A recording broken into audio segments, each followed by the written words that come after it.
आगरा के इस घर से शुरू हुआ था सिपाही से भोले बाबा बनने का सफर। आज भी अनुयायी यहाँ टेकते हैं माथा।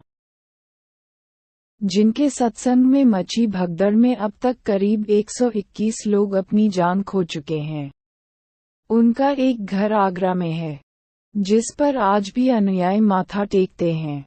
मंगलवार को हादसे के बाद यहाँ बड़ी संख्या में लोग पहुंचे। पुलिस में नौकरी के दौरान केदार नगर में सूरजपाल सिंह एक घर में रहते थे। यहीं से उनका भोले बाबा बनने का सफर शुरू हुआ था। साकार विश्व हरि भोले बाबा के प्रति अनुयायियों की आस्था कहें या अंधविश्वास। मंगलवार को सिकंदरारा में सत्संग के बाद हुए भयावह हादसे की चीत्कार चहुं ओर हो रही थी। तब केदार नगर स्थित बाबा की कुटिया पर माथा टेकने के लिए अनुयायियों का तांता लगा हुआ था। ये वही कुटिया थी जिसमें बाबा आज से करीब 29 साल पहले गोद ली हुई बेटी के शव को 2 दिन तक रखे रहे थे। जिंदा करने के जतन करने की अफवाह पर पहुंची पुलिस से बाबा ने कहा था कि ये मैं नहीं, मेरे अनुयायी कह रहे हैं। हालांकि बेटी जिंदा नहीं हुई थी। पुलिस में नौकरी के दौरान भोले बाबा केदार नगर के ईडब्ल्यूएस के मकान में पत्नी के साथ रहते थे। स्थानीय लोगों ने बताया कि बाबा ने अपने साले की बेटी को गोद लिया था।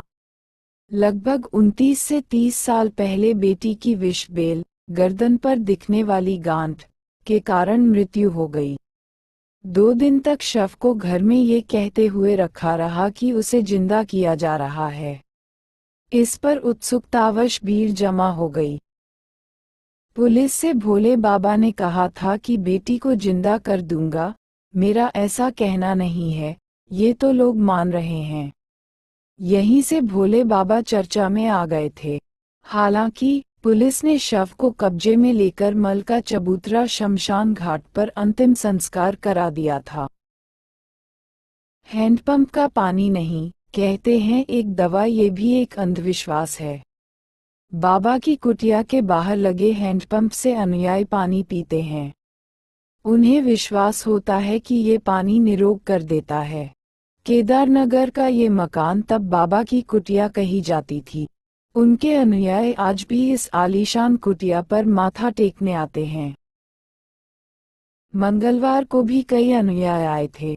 माह के पहले मंगलवार को तो सुबह 3 बजे से ही अनुयायियों का आना शुरू हो जाता है। 2 मंजिला कुटिया पर 2 ताले लगे रहते हैं। आसपास के लोगों का कहना है कि घर के अंदर न कोई मूर्ति है और न ही ऐसा कुछ है कि पूजा की जाए।